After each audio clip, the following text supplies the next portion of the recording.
Welcome to Midlife Schmidlife, the online community for listeners who want to redefine the middle years and recreate their lives lived to the fullest. Join our host, Liz Applegate, as she interviews guests over the age of 40 who are turning their maybe somedays into today and going after their dreams. Let's get the party started. Hello, everyone. I'm Liz Applegate, transformative life coach, multi-passionate entrepreneur, and empty nester. Welcome to episode 2 of Midlife Schmidlife. I want to thank everyone for being so supportive of my very first podcast episode last week. And if you are new here, I just want to say hello and thanks for joining us. And those who have left nice and wonderful comments and sent me messages, I so appreciate you taking the time to do that. It really meant a lot to me. Many of you have asked how I got started on my podcast, and I wanted to share that my friend Paula Jenkins of Jumpstart Your Joy has a great program called Jumpstart Your Podcast. Paula is actually a friend of mine and a fellow life coach, but I enrolled in her program and I am so glad that I did. She was able to help me take my concept, work through some of the technical pieces that go into place with a podcast, and also, since she is a life coach, her program is very different because she can address those inner fears and those inner critic conversations that can come up when you're getting ready to launch something new into the world and be very vulnerable during a podcast. So if you are interested in learning more about her program, she is enrolling for July. So head over to jumpstartyourpodcast.com. Young, tottering on the dizzying brink of discretion once, she wanted nothing but to grow old, do nothing, type, and think. That's my friend Pearl reciting a poem by Robert Lowell that moves her and really inspires her. Pearl is my guest on today's episode, and I know you'll love our conversation about embracing our multi-passions and leaving our marks on the world. Be sure to listen to the end of the episode for my coach's notes for insights on embracing your multi-passions and finding a common thread to live a life of passion and purpose. Hello, everyone. This is Liz Applegate, and I am here with my good friend, Pearl Klein. Pearl is a poet, a teacher, an actor, director, and imperfectionist. She lives in Seattle, Washington, and she says she sees her life as an ongoing experiment in being heard and seen and helping other women do the same. Hi, Pearl. Thanks for joining me. Hi, Liz. I'm so glad that we are having this conversation today. Oh, me too. And I'm really excited to share what I'm calling midlife to-dos are, because you've got a lot going on. Yes. Yes. You want me to say what I have going on? Yeah, please do. Please do. Sorry, I didn't mean to cut you off. Yes. No, you didn't cut me off at all. I just need really strong cues. Okay. Action. Yeah. How's that? So, midlife to-dos. Well, it's funny because one of them is conceptual, which is that for years I've been taking pieces of myself and putting them aside and saying, I'm not that thing anymore. And it comes out in the material world where I will get rid of all the books that I collected during a phase of my life. So I earned an MFA in writing poetry, and at a certain point, I purged all my extra poetry books. I used to be a college English teacher, and I purged all my college teaching books. And what I've been collecting since then is primarily stuff that has to do with theater and film, a lot of scripts, a lot of things about directing. And the conceptual ta-da is that although I think of myself as someone who used to be a poet, when I bring that back in and value it, then everything else becomes richer. And the same thing goes with teaching. It's not that I no longer teach, it's that the form of the teaching has changed a lot. So that's sort of this overarching philosophical thing that I've come to. I can so relate to that. I know, and when you said that, I hadn't even thought of that, but I have gone through times of purge like that as well. It's almost like I'm thinking, okay, I'm done with that part of my life, so I'm just going to get rid of all reminders, and I don't need this anymore, and I'll be darned, a couple of years later then. And I think especially at this time in our life, when we realize that we can embrace all those different parts of us. Absolutely. And I know, you and I are friends, and we spend time online and help each other in our businesses, and have formed a friendship. And so that when I say this, you and I feel have a connection because we're both multi-passionate people. Mm-hmm. We have a lot of things that we like to do.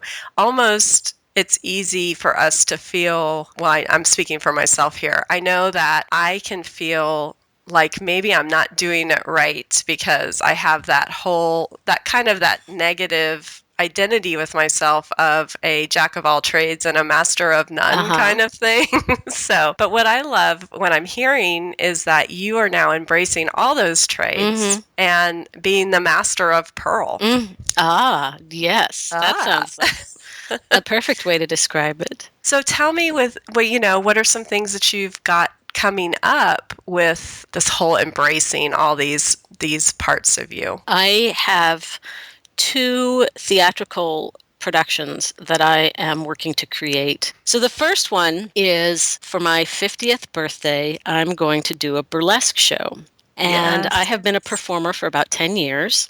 I was thinking about what scares me or what challenges I haven't taken on. I decided that was the direction to go. And the funny thing is that although there certainly is a lot about putting together that show that is intimidating, I'm probably better equipped than many people who have never done burlesque to stand up in front of a crowd scantily clad. And I'm not saying because I have some sort of, nudie magazine body, but more because that is not where the fear comes in. The fear or the challenge level is all about the exposure of the level of artistry. So I don't want to do anything half-assed. Right. Especially not in burlesque. That's a full-ass thing, right?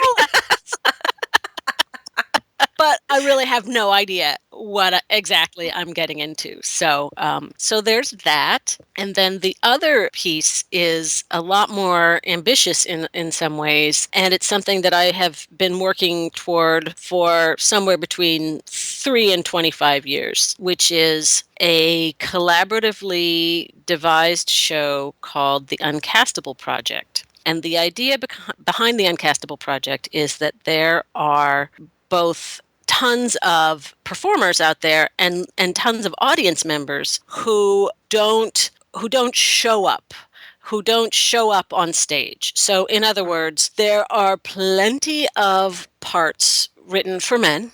There are plenty of parts written for young men, able-bodied, white, slim, heterosexual young men dominate the theatrical storytelling and the film storytelling that we see out there, which means that other people become a lot less visible. So what I wanted to do was I wanted to start by bringing together a cast of performers who don't get to play the kinds of roles that they would ideally love to play and would be perfectly capable of playing. Right. And create characters for them, with them, and then the characters will be introduced to each other, and the story and scenarios and dialogue will arise from that. Well, I love that. Something that came to mind too was when you're talking about your Uncastables project. I wonder too if an audience isn't connecting with the actors. I know that for me, I even find this in the unsophisticated television shows and movies.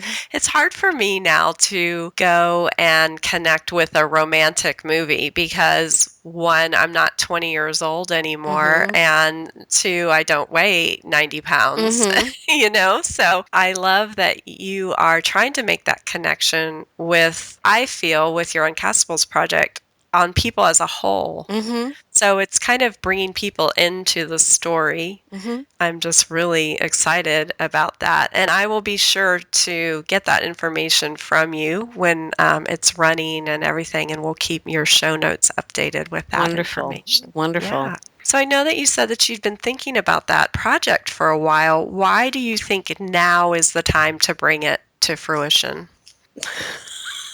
I'll say the first thing that came to mind. Yes, please do. Because I'm old and I'm going to die someday, and I don't want my mission to be incomplete. And I say that sort of lightly, but it's definitely. I think that I'm somebody who, while I'm willing to and capable of embracing new challenges and new things to learn and taking on projects that I have no business taking on because I have no idea how to do them, that I mean, I'm also turning 50. Right. So for me, there is often a really long, slow burn. And I think that I'm the kind of person who says, well, I don't have to do that today. And when I catch myself in that position, I say, where does that come from? Does it come from saving my energy and dividing it between all the different things that I need to do? Or does it come from fear and avoidance? Does it come from, I will frequently tell a story like, I'd really like to call this person and talk to them, but before I can do that, I need to do this. And before I can do that, I need to do this other thing. And really, it's all so tiring. I should just lie down until the impulse goes away. And then it's another day. I'm closer to the end. Um, so without being morbid or ghoulish, I think that there's a way to sort of turn that around and be inspired and moving forward in the way that works with my energy. Because the reason it's time to do it now is because I'm completely out of excuses. And I spent a couple of years, really it's almost a full year of not auditioning for anybody else's productions so that I could not say, oh gee, I'd really like to get my own thing started, but I can't because I'm performing in this person's show. So tell me, what was the reaction from your family and friends when they learned about either of these productions, the burlesque or the Uncastable project? I am getting so much positive feedback on both of those. People, especially in the theater community, really get instantly the value of the Uncastable project. And so it has a great deal of value for performers because there just isn't enough to do for a lot of us. And when I say us, I mean, it started with from a selfish place. I'm older, I'm heavier, and I'm more female than a lot of parts that are out there. And so and since I started theater late, I never felt like, I was aged out of the ingenue roles. I was never going to play a romantic lead.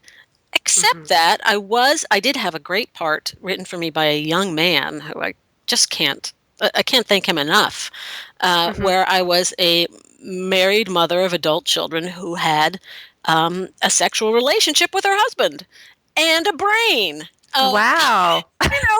And so that was unusual, and that was freakish, we might say. So that's where that started. And so when I talk to people in the theater community about this, they get that right away. And when I talk to people who aren't in the theater community, they start to think about who they know or themselves looking for somebody to identify with. As far as the burlesque show, I'll just tell you what my immediate family has said about this. My son, who's 19, said, "Do I have to go see this?" And I said, "Well, in the first place, it's very likely to be 21 and over, depending on the venue. So no. And in the second place, if it makes you uncomfortable, you have so many ways that you can show me your love and support and appreciation. You don't have to come." See. Right. My husband, sorry, he has to. So That's right. as uncomfortable as he might be. But he did point out a while back that he may be one of the few people who sat next to his father-in-law and watched his wife do a striptease on stage in the vagina monologues. Okay. So he is tolerant and supportive, but he's the Right. kind of person who said, "Yeah, I would never in my life put myself in the position you're in." And I say, well, I wouldn't want to, strive for an office job where I'm, middle management is my goal. Right. And then my daughter said, "Can I see it? Do I get to come?" I said, "Well, That's we'll awesome. do what we can." But Yeah. Yeah. And what a great role model too. my daughter, who's 14, is very expressive about, how I'm a role model for her. But the Hmm. fact is, I think both of my kids are role models for me.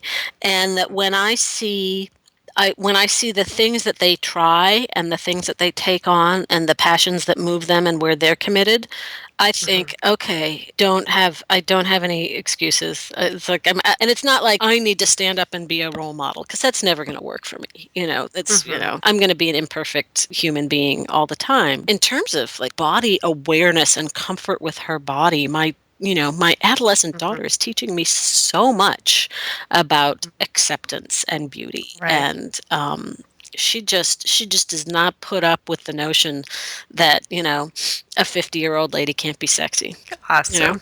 I love that. Oh, that's awesome. she is So really cool. awesome. Yeah.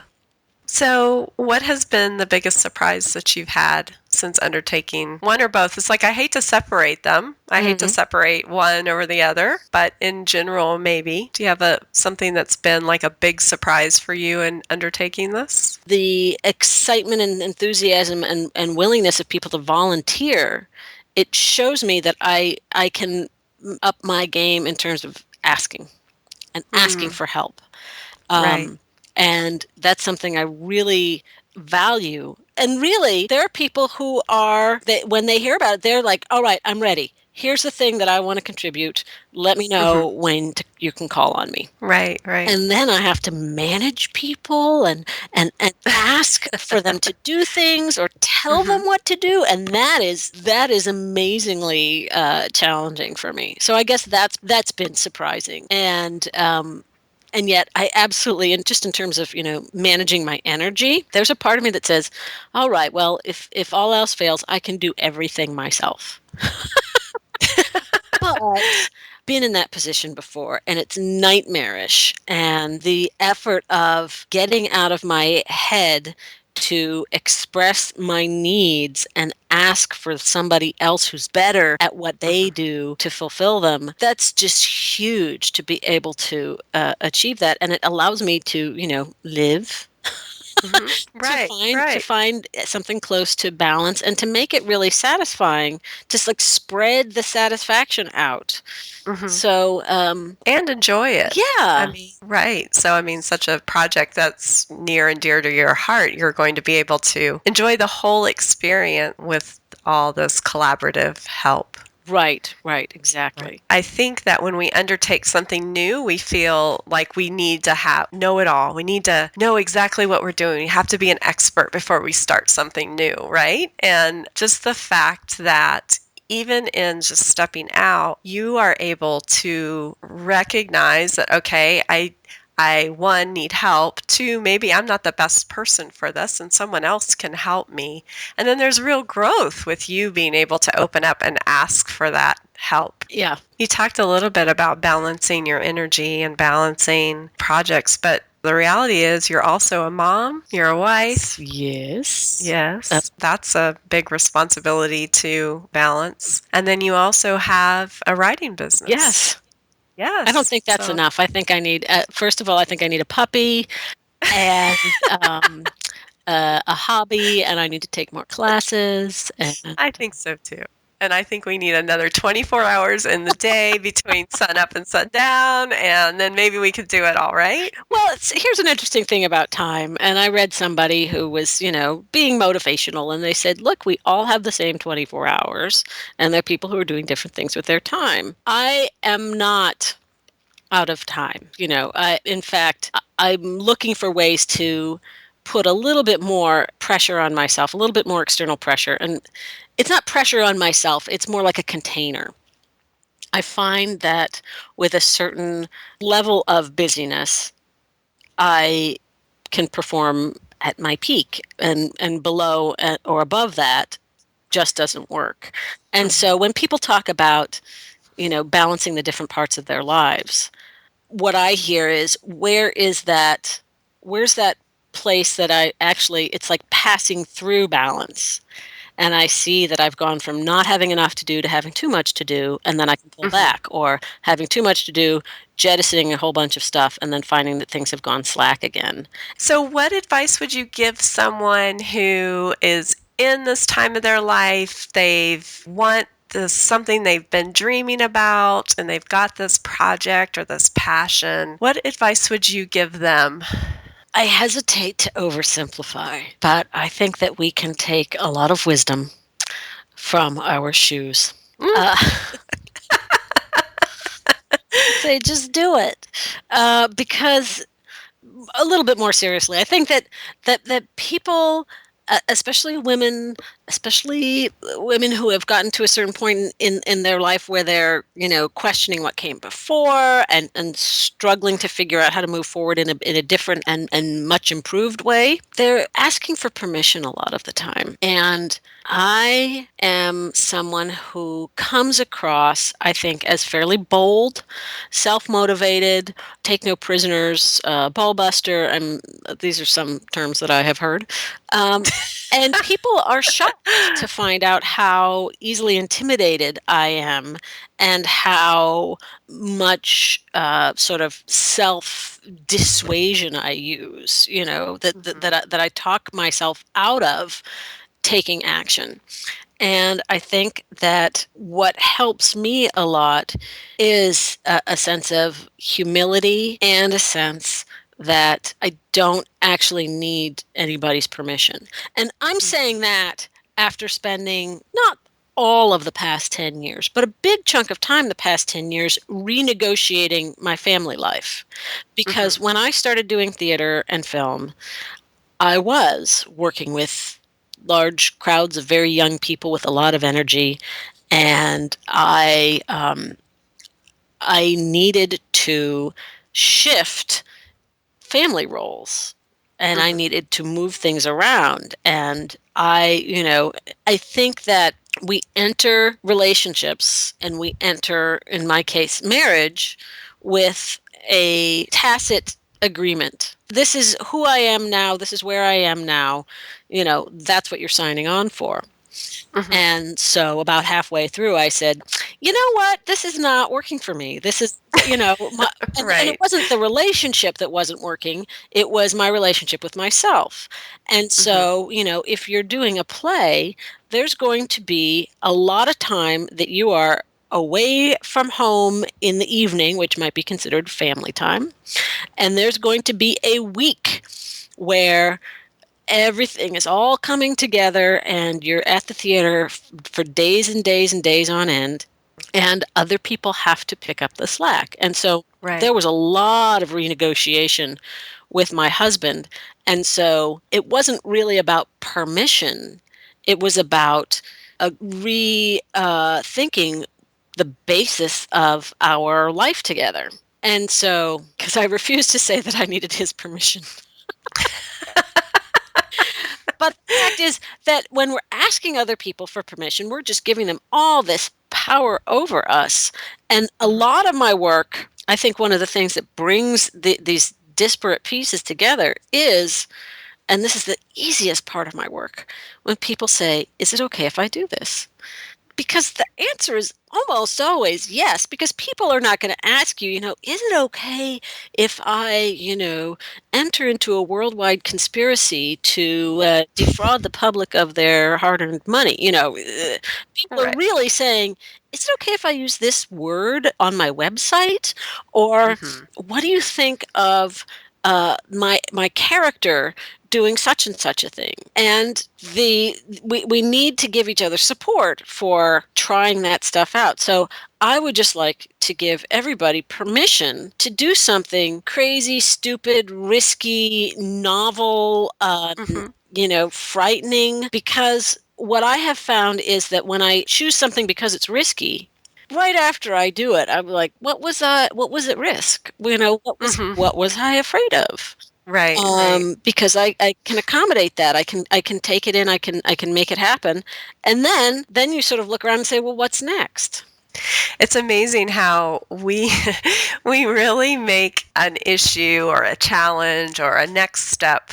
It's so much scarier in our heads than when we actually do it, most definitely. Right. The taking a risk is about finding a thing that's scary and figuring out how to do it and stretching yourself, and then coming out the other side and saying, what's the big deal? Right. I guess I'll jump out of another airplane. What what's the next scare? Have you ever jumped out of an airplane? No. No. Uh, Either. no, but Me either. I would love to go, I would love to do parasailing or paragliding.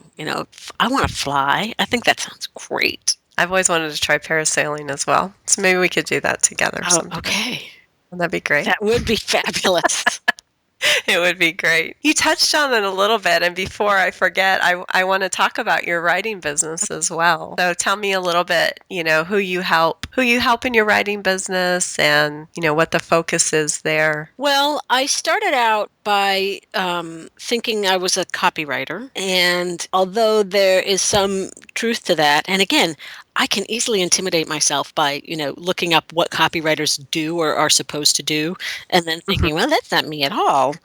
Um, and one of the things that I learned in the past few years was that I work so much better in collaboration with people. What I did was reshaped my business. So essentially, I'm fulfilling my goal of being paid to have conversations. Mhm. And what that ended up, that the movement I made was from thinking myself as a copywriter to thinking myself as a writing coach. Mhm. And what that means is that I work face to face with people, generally speaking, people who are entrepreneurs with a big idea that they need to get out, and that they, again, I'm there a lot of times. It's the easiest job in the world because I just give people permission to say the thing that they were going to say.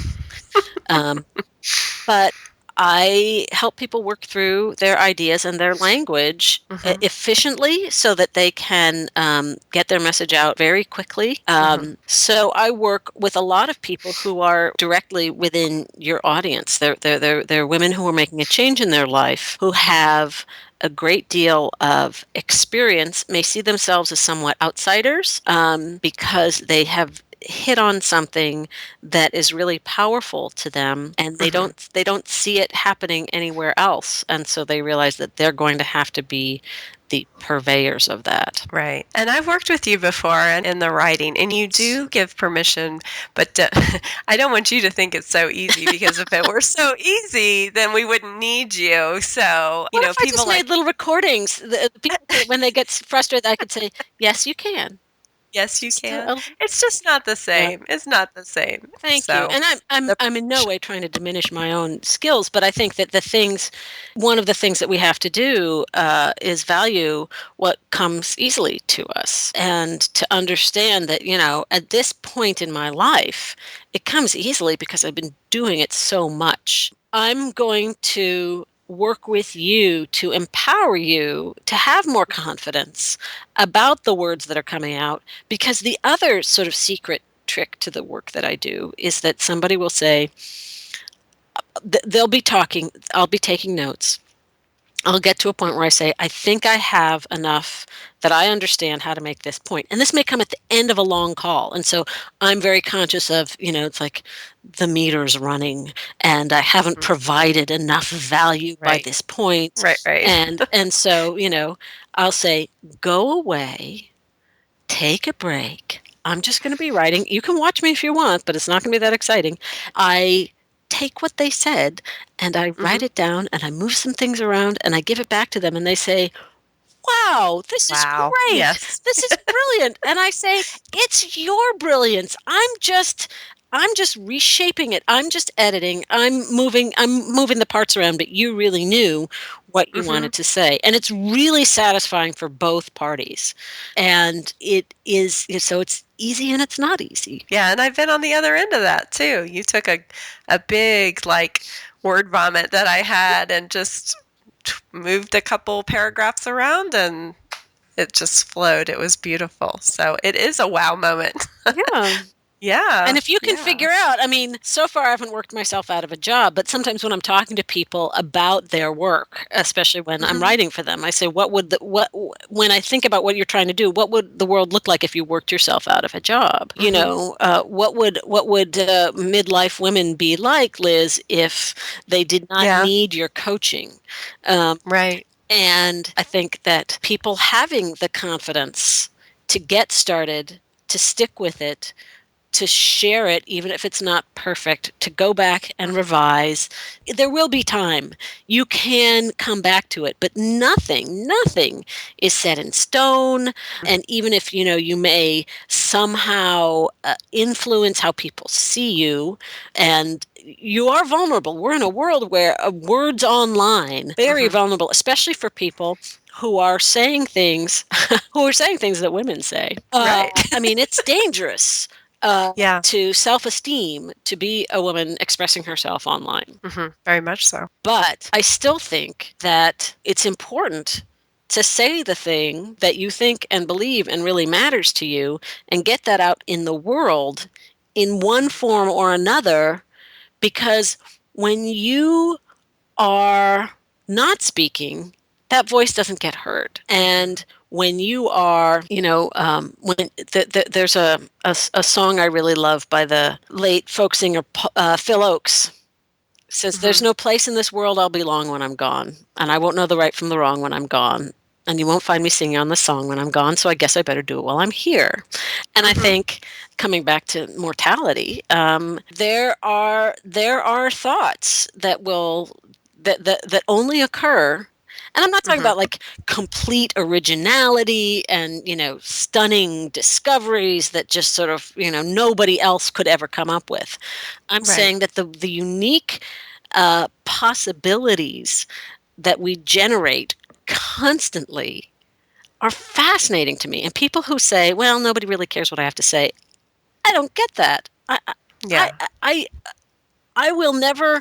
There will never ever be another you. I will never find out your perspective on the world unless you get it out Hmm. there. And so I really am driven to get people to sort of shred away this cloak of shame and fear, and to be vulnerable, but to not be afraid of saying Hmm. exactly what it is that they need to say in the way they need to say it. Yeah. Hmm.